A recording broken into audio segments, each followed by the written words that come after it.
Thank you and good morning, everyone. Today I'm going to share with you some updates on homelessness from the federal level and our perspective when we work with not just Oregon, but all the other states and the territories. First and foremost, homelessness is a housing problem. The rise in homelessness that you see in your neighborhoods and all around your communities is a structural failure. And rebuilding the systems that we already had in place for almost 100 years, rebuilding those systems versus changing individual behaviors can solve and end homelessness. So as mentioned, I'm Bryan Guiney, and I'm your Oregon Field Office Director for the United States Department of Housing and Urban Development. Just want to say a big thanks out to our local elected officials, state senators, state representatives, local mayors, and then especially all the folks you see around the edge of the room, our service providers and our partners. We write some checks, the state writes a lot bigger checks, but you are all the folks that do the work and actually do the work on the ground to execute the mission. So with that, HUD is the federal agency responsible for national policies and programs that address America's housing needs, that improve the nation's communities, and enforce fair housing laws. What that looks like in Oregon is we have mortgage insurance, credit enhancements, and loans for first-time home buyers, FHA loans, and then we do those products as well for the private developers of multifamily housing projects and their lenders. During COVID, during the pandemic period, over 21,000 single-family homeowners, first-time buyers that had FHA loans that were at risk of not making their payments were able to be kept in their home by federal forbearance protections and home retention work and things like that. So one of the biggest things we do at HUD in Oregon is rental assistance. So HUD contracts with the Housing Authority of Jackson County, the 21 other housing authorities that are across the state, and private owners, mom and pop owners of triplexes, duplexes, multifamily apartments to maintain affordable rents or to issue vouchers. We issue grants and congressionally directed spending. We have annual entitlement grants that go to 19 cities, counties, and various state agencies across the state of Oregon, including the city of Ashland, city of Medford, Oregon Housing Community Services, Business Oregon, folks like that. We run and administer the Continuum of Care program. This is what we're going to spend the majority of things talking about today. The Continuum of Care program is how the federal government works with local partners like yourselves to organize services and service delivery to prevent and end homelessness across the country. As mentioned, we've got about 50 HUD staff here in Oregon, all primarily based up in Portland at the federal building. And that includes all sorts of grants managers, outreach folks, data folks, and we have badged fair housing investigators that investigate, refer, and eventually help prosecute housing discrimination and violation of fair housing laws. So as mentioned in that incredibly long and generous bio, I spent the first half of my professional career in the United States Marine Corps. I was an enlisted combat engineer first, building stuff, blowing stuff up, and then transitioned over to becoming an infantry officer for the majority of my career. The nature of the conflicts the United States has been in the last 3 decades now has primarily been counterinsurgency. And counterinsurgency is a lot of nation building. And I spent way more time connecting with our allies and our partners and our local community partners, building relationships, training, systems of government, and putting security in place than actual fighting. We built barracks, we built structures, we built stuff that you would now call tiny homes for the Iraqi army on the Al-Assad Air Base. We repaired roads between the cities of Haditha and Al-Qaim as they were damaged daily by IED strikes. And then as an infantry officer, I was able to lead Marines doing security cooperation missions in Asia and the Middle East and Africa with our partners and allies. And after all of those experiences, I really wanted to come home and do that kind of same work on those projects in a place that I felt had a lot greater community need, and that was our own community. And so the GI Bill, thanks to you, the GI Bill paid for me to go up to the University of Washington and get my MBA. And I was absolutely astonished, kind of from day one of coming back home, just how expensive it is to build housing, how long it takes, and all the different barriers across the entire system to provide just the bare minimum of the adequate number of housing that we need in our communities. It's the disconnect in how we fund sort of basic entitlements like food stamps, unemployment, healthcare, public education in this country. But when it comes to housing, something that is at the intersection of all of those, if you're in need of housing, you're basically on your own. Think about that. If you're at a certain income level or a life situation, you will automatically qualify for food assistance.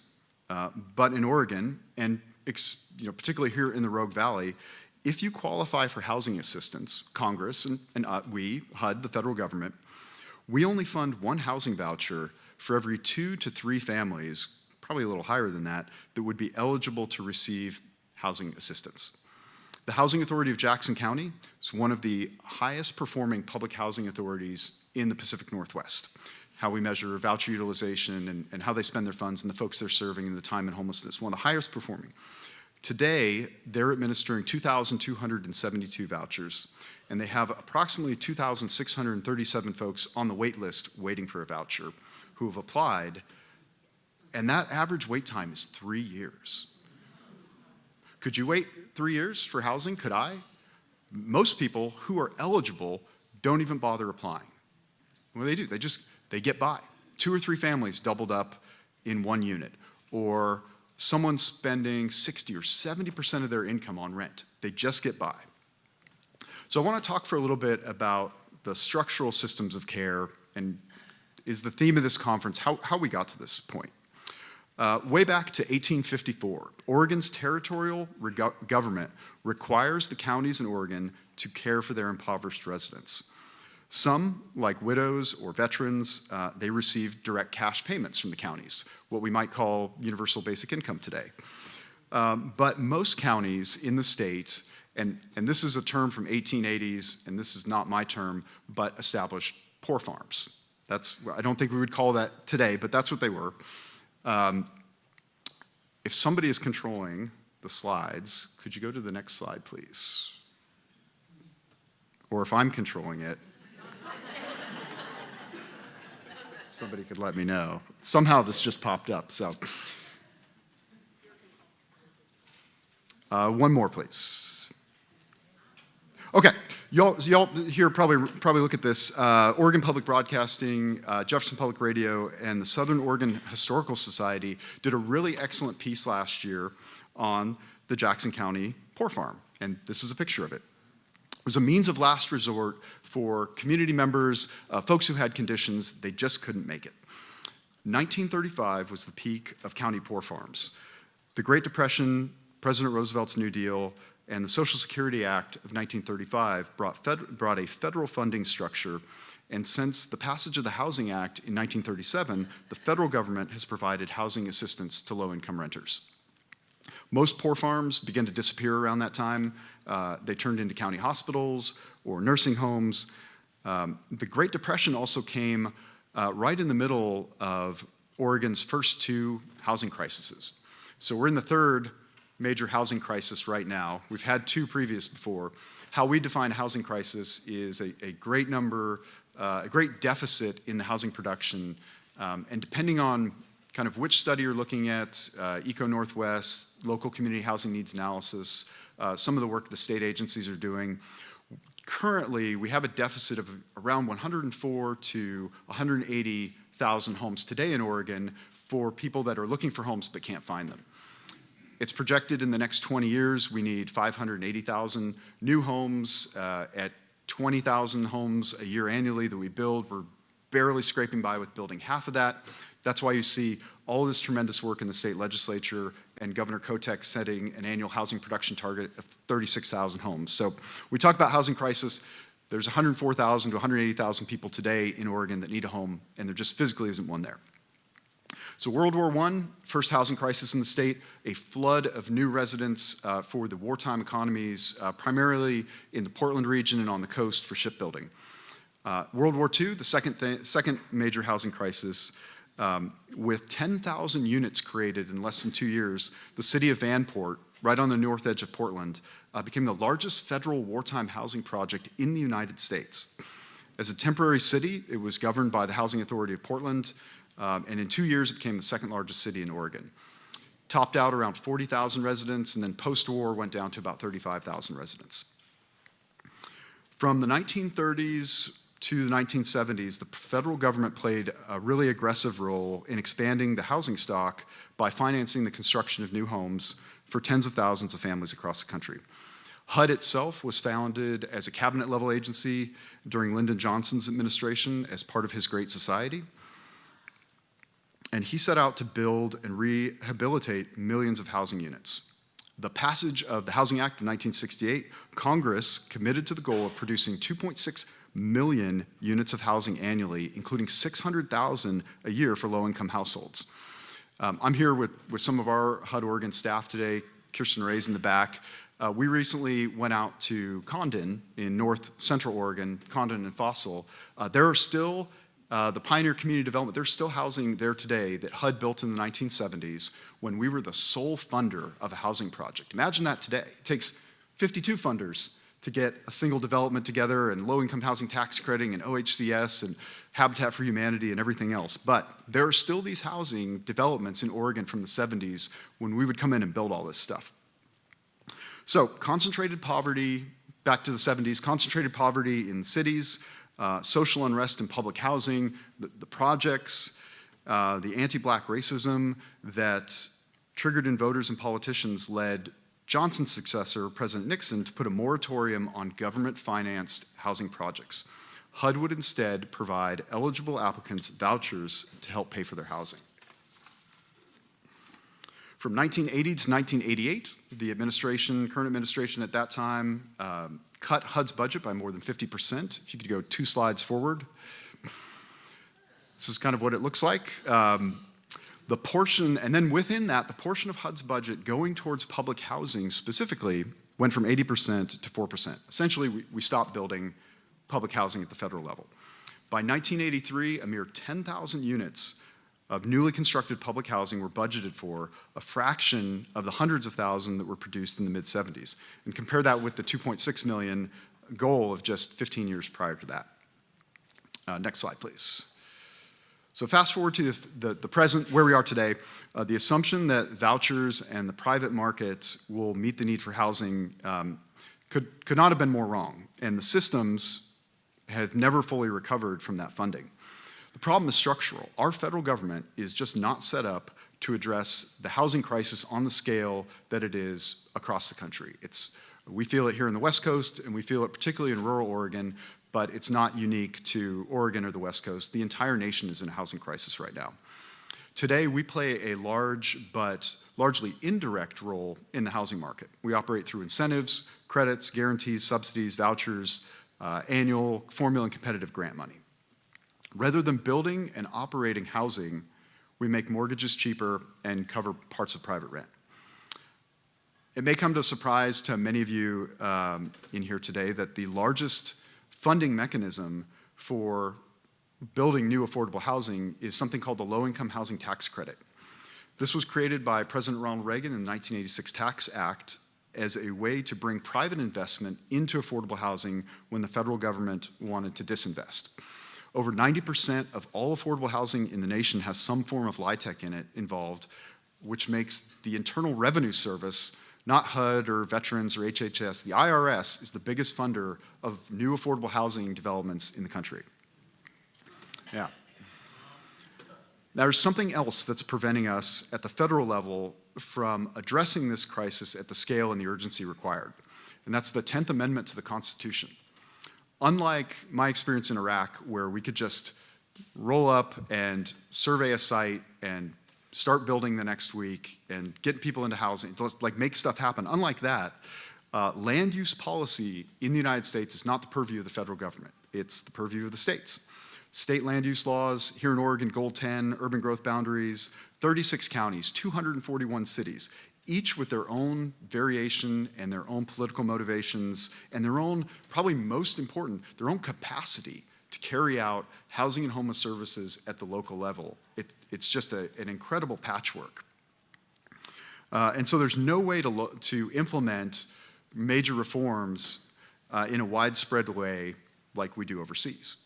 So that's a little bit about housing production. I do want to pivot and talk about the federal response to ending homelessness, but it's all tied together. So the continuum of care process was introduced by HUD in the mid-1990s. It was codified into law by the Homeless Emergency Assistance Rapid Transition to Housing, the HARTH Act, 2009.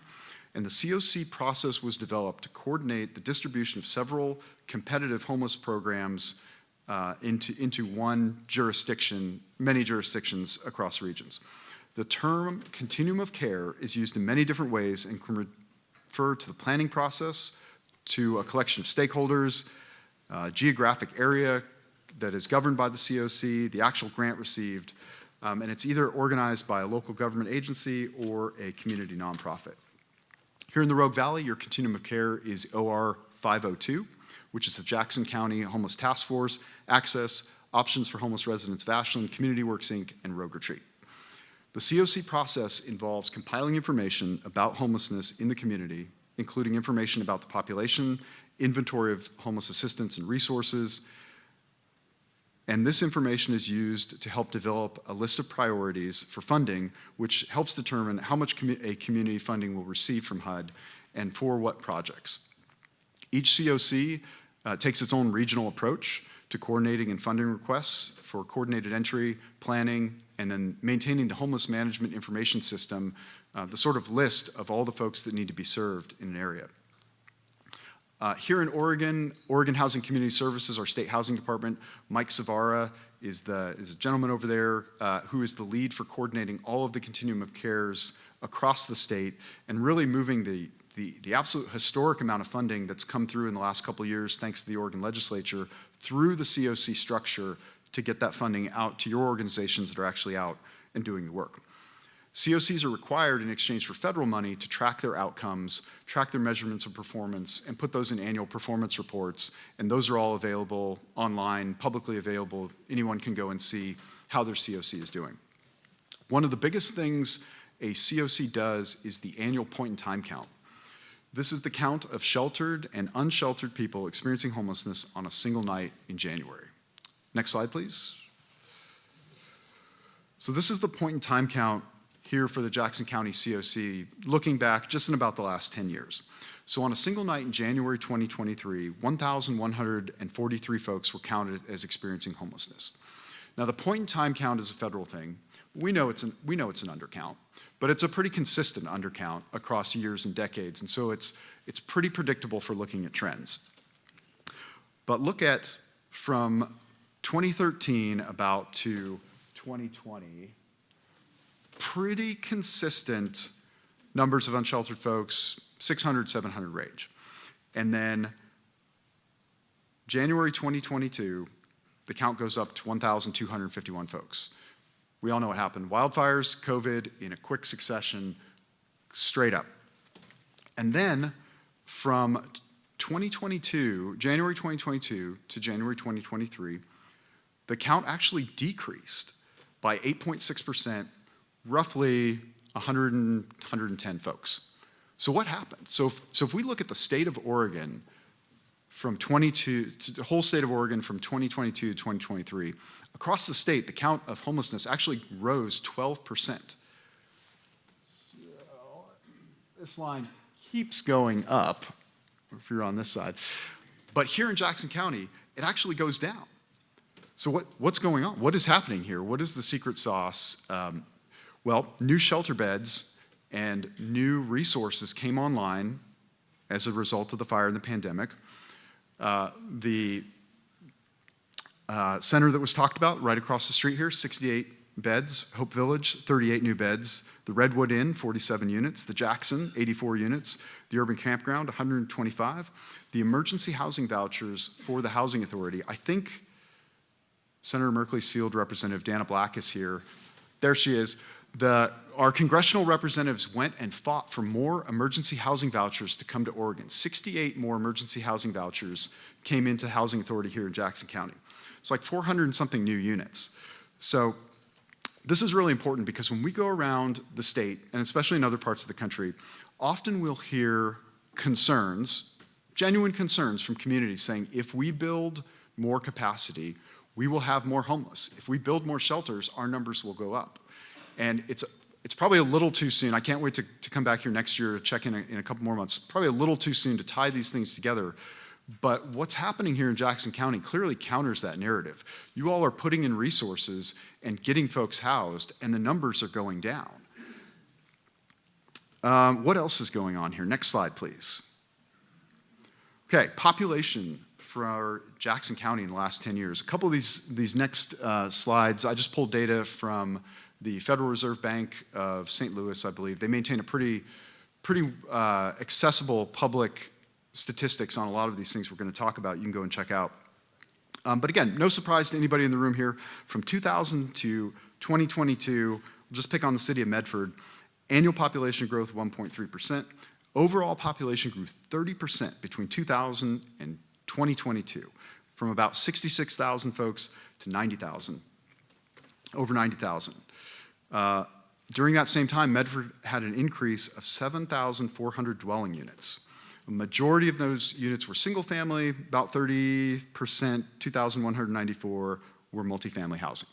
So you have 24,000 new community members, new residents, and 7,400 new units being produced in that time.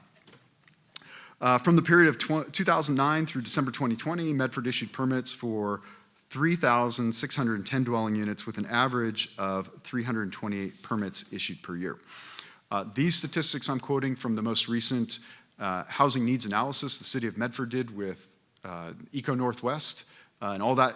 I've got the links to them here, but that information is available too. Pretty fascinating stuff, as we'll get into. So population's up. Next slide, please. Vacancy rates during the same period for our multifamily properties going down, tracking almost proportionally as population goes up. Next slide. Median rent price going right up along. Next slide, please. This is an interesting one. Median family income. So many families, and this slide particular in this data set is just for the city of Medford, but we can extrapolate these trends at least across the region. Many families in Medford are cost burdened. What cost burden means is your housing costs exceed 30% of your income. And then if 50% or more of your income goes to housing, you're considered severely cost burdened. So just looking at this slide, if your household earns $19,000, $20,000 a year, you can afford rent of $490 a month. Anybody know anywhere around here where you can get rent for $500 a month? Interesting stuff. Next slide, please. Again, this is just showing the track of the housing prices in Jackson County over that same time period.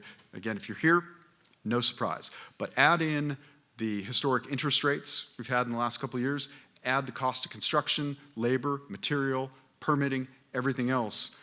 Everybody is stuck. If you are trying to downsize into a smaller unit and you have an awesome rate, you're stuck. If you're a first-time home buyer or you're starting a family and you want to move from a multifamily unit to a first-time home buying, you're stuck too. Last slide. Next slide, please.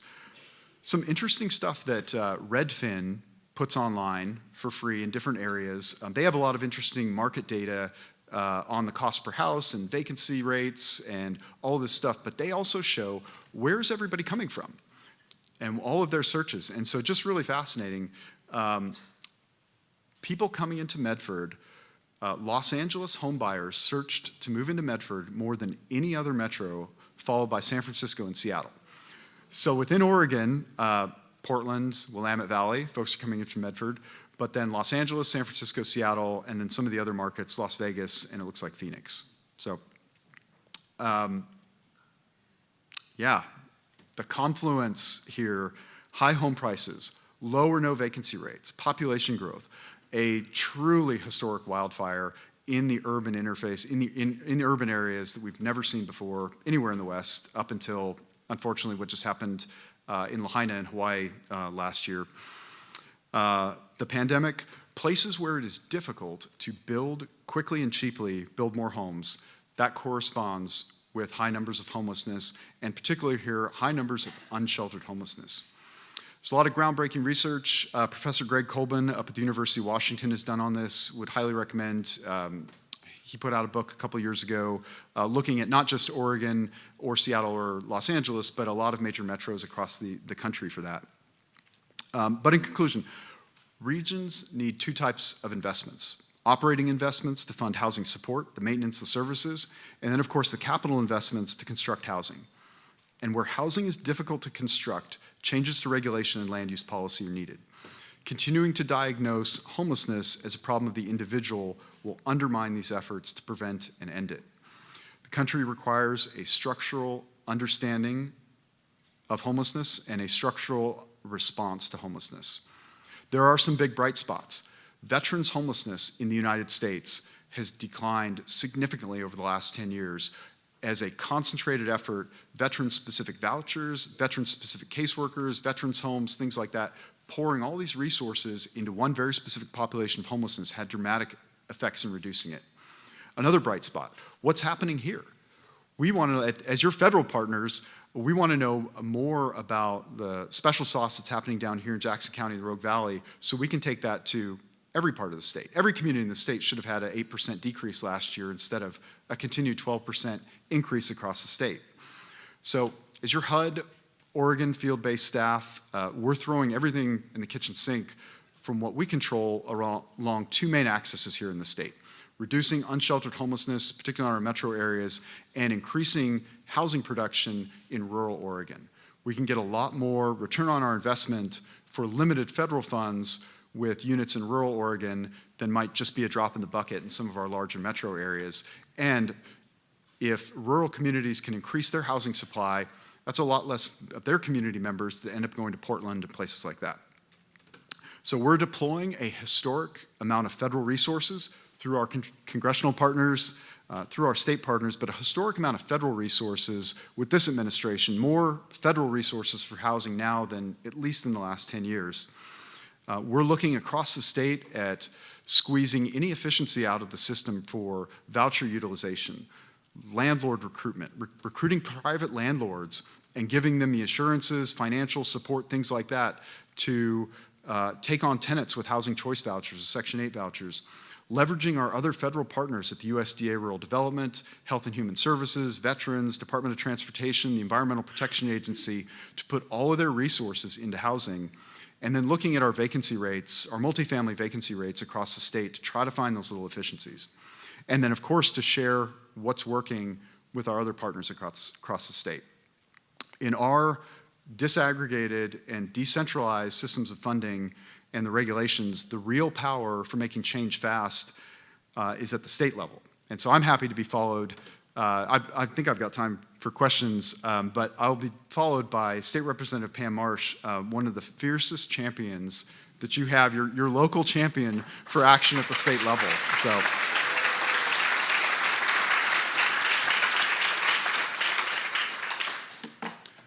So that's what I got today. I'm happy to take any questions, or if we need to move on to the next speaker. I'm going to be here, and our staff from the HUD Field Office will be here all day. So please come find us or come talk to us. Yeah, great question. The question was, when we compared the state from January 2022 to 2023, the statewide rise in homelessness across the state of Oregon, it was 12% increase in homelessness. When we look at that versus the decrease here in Jackson County, are we counting the total homeless population or just the unsheltered population? That is just the total homeless population. That includes sheltered and unsheltered. And I'm happy to break out, like in more detail, how the federal government counts sheltered versus unsheltered and those kind of things. But I don't want to underscore the point that Oregon leads the nation in the percentage of families and children, families that are unsheltered and that are homeless, and children and unhoused youth that are unsheltered homelessness as well. And we're second per capita, only second to California in the number of unsheltered being a percent of our total homeless population. So for the total homeless population in Oregon this year, 65% are unsheltered, which is it's completely off the charts compared to other parts of the country where there's large territories of service providers and dense metros and things like that. So more of our homeless population are unsheltered than folks in sheltered.